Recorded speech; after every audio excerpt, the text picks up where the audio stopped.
YouTube और LinkedIn पे बहुत सी पोस्ट क्रिएट हो रही हैं वाइब कोडिंग को लेकर, जिसमें बता रहे हैं लोग कि मैंने 10 मिनट में पूरा सैस बिल्ड कर दिया, मैंने 20 मिनट में पूरी वेबसाइट बिल्ड कर दी, अब डेवलपर्स की कोई ज़रूरत नहीं है। और ये देखकर बहुत से प्रोग्रामर्स टेंशन में हैं। क्या प्रोग्रामिंग सीखना वेस्ट है? और जो नॉन टेक्निकल लोग हैं उनको लग रहा है कि बस प्रॉम्प्ट लिखना है और पूरी की पूरी साइट बिल्ड हो जाएगी। लेकिन रियलिटी इज़ कम्प्लीटली डिफरेंट। आज इस वीडियो में हम बगैर किसी हाइप के बात करेंगे वाइब कोडिंग की एक्चुअल रियलिटी क्या है, नॉन टेक्निकल और टेक्निकल यूज़र्स के रिजल्ट्स में क्या डिफरेंस है, और 2026 में AI डेवलपर्स के लिए थ्रेट है या बिगेस्ट अपॉर्चुनिटी। सबसे पहले एक चीज़ समझ लीजिए, वाइब कोडिंग कोई मैजिक नहीं है। ये बेसिकली AI को इंस्ट्रक्शंस देकर कोड जनरेट करवाना है। AI ने कोडिंग को पहले से बहुत ज़्यादा आसान कर दिया है। आज cloud code, chat GPT, Gemini और कर्सर बहुत से AI टूल्स जो मिनटों में पूरी की पूरी वेबसाइट्स बिल्ड कर देते हैं। इसी वजह से सोशल मीडिया पर एक इल्यूजन क्रिएट हो चुका है। लोग सिर्फ फाइनल प्रोडक्ट देखते हैं, बैकएंड क्या है बैकएंड किसी को नहीं पता, और उन्हें लगता है कि बस प्रोग्रामिंग ख़त्म है, वाइब कोडिंग के थ्रू हम अपनी हर चीज़ को बिल्ड कर लेंगे। लेकिन सोशल मीडिया एक चीज़ जो नहीं बताता वो है कि जो 15 मिनट में बनाई गई एप्लीकेशन है उसकी मेंटेनेंस कौन करेगा, उसकी सिक्योरिटी का ऑडिट कौन करेगा, परफॉर्मेंस ऑप्टिमाइजेशन, डेटाबेस डिज़ाइन कौन वेरीफाई करेगा, स्केलेबिलिटी के इश्यूज़, एज केसेस, टेस्टिंग, ये सारी चीज़ें कौन आइडेंटिफाई करेगा। यहाँ सबसे बड़ा डिफरेंस आता है एक एक्सपीरियंस प्रोग्रामर और नॉन टेक्निकल पर्सन में।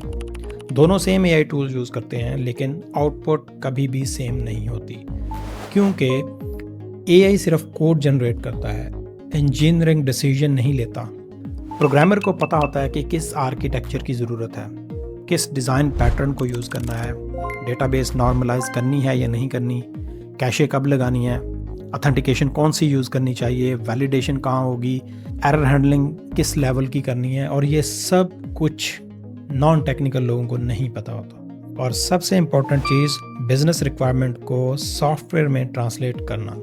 ये एक्सपीरियंस AI प्रॉम्प्ट से रिप्लेस नहीं हो सकता। अब मान लीजिए कि एक नॉन टेक्निकल पर्सन AI से एप्लीकेशन बनवा रहा है, उसने प्रॉम्प्ट दिया, AI ने कोड लिख दिया, एप्लीकेशन चल गई। अब अगला स्टेप, बटन का टेक्स्ट चेंज कर दो, कलर का टेक्स्ट चेंज कर दो, वो अगेन एंड अगेन हर एक छोटे से चेंज के लिए AI के पास जा रहा होगा, एक लूप में फंसा रहेगा। हर छोटी सी चीज़ के लिए AI, और हर बार टोकन कंज्यूम हो रहे होंगे, टाइम कंज्यूम हो रहा होगा, क्रेडिट्स कंज्यूम हो रहे होंगे, और सबसे डेंजरस बात, यूज़र को पता नहीं होगा कि तब भी AI ने जो बैकएंड पे लिख दिया है वो क्या रिलायबल है, क्या वो प्रोडक्शन पे जा सकता है, नहीं। नॉन टेक्निकल पर्सन सिर्फ वाइब कोडिंग के थ्रू फ्रंट एंड को देख रहा होगा और जो उसे चाहिए वो उसी पे ही खुश हो रहा होगा। और एक और मिसकंसेप्शन, AI बहुत कॉन्फिडेंटली आपको बताता है कि जी इम्प्लीमेंटेशन कंप्लीट हो चुकी है, टेस्ट केसेस पास हो चुके हैं और कोई इशू फाउंड नहीं हुआ।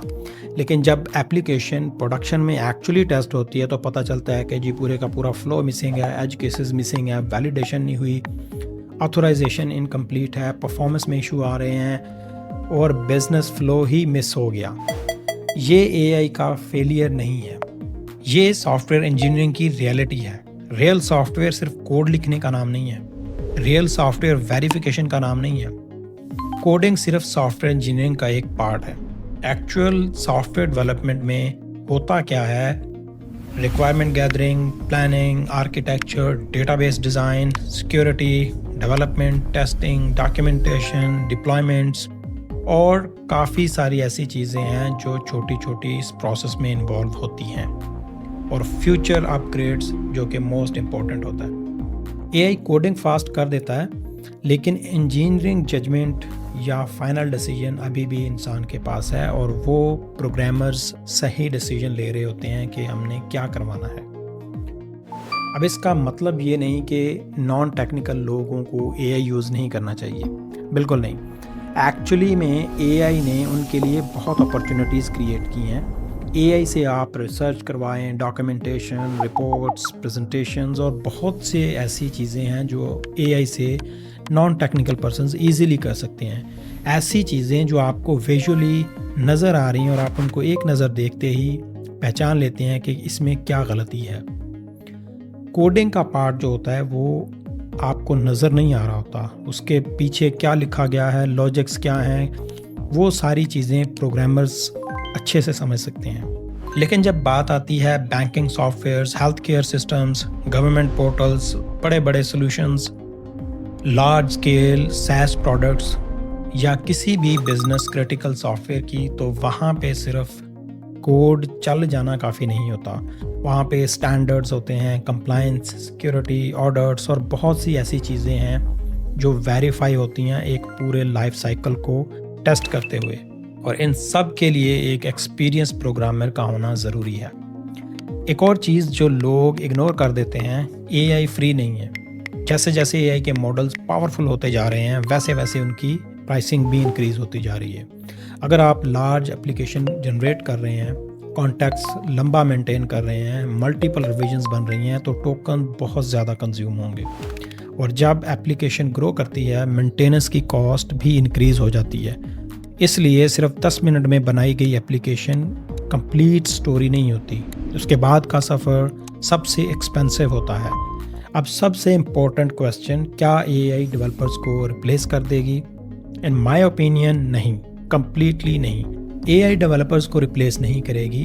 डेवलपर्स को वो डेवलपर्स रिप्लेस करेंगे जो एआई यूटिलाइज कर रहे हैं सही तरीके से, जो एआई को इफेक्टिवली यूज़ करता है। फ्यूचर एआई वर्सेस डेवलपर्स का नहीं है, फ्यूचर है एआई इनेबल्ड डेवलपर्स का।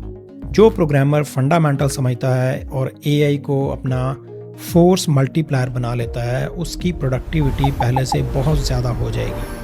अगर आप प्रोग्रामर हैं तो एआई से डरने की ज़रूरत नहीं, उसको अडॉप्ट करने की ज़रूरत है। और अगर आप नॉन टेक्निकल हैं तो एआई के साथ एक्सपेरिमेंट ज़रूर कीजिए, प्रोटोटाइप्स बनाइए, आइडियाज़ लीजिए, रिसर्च करवाइए। लेकिन अगर आप प्रोडक्शन लेवल बड़े सिस्टम्स बिल्ड कर रहे हैं तो एक्सपीरियंस डेवलपर की इम्पोर्टेंस आज भी उतनी ही है, क्योंकि सॉफ्टवेयर सिर्फ चलाना काफ़ी नहीं होता, रिलायबल भी होना चाहिए, सिक्योर भी होना चाहिए और मेंटेनेबल भी होना चाहिए। एआई कोडिंग का फ्यूचर ज़रूर बदल रही है, लेकिन प्रोग्रामिंग की वैल्यू ख़त्म नहीं हो रही, बस उसका तरीका चेंज हो गया है। अगर आप एआई, प्रोग्रामिंग, ऑटोमेशंस और फ्यूचर टेक के बारे में प्रैक्टिकल वीडियोस देखना चाहते हैं तो चैनल को सब्सक्राइब कर लें और कमेंट्स में ज़रूर बताएं आपके हिसाब से एआई प्रोग्रामर्स को रिप्लेस करेगी या नहीं।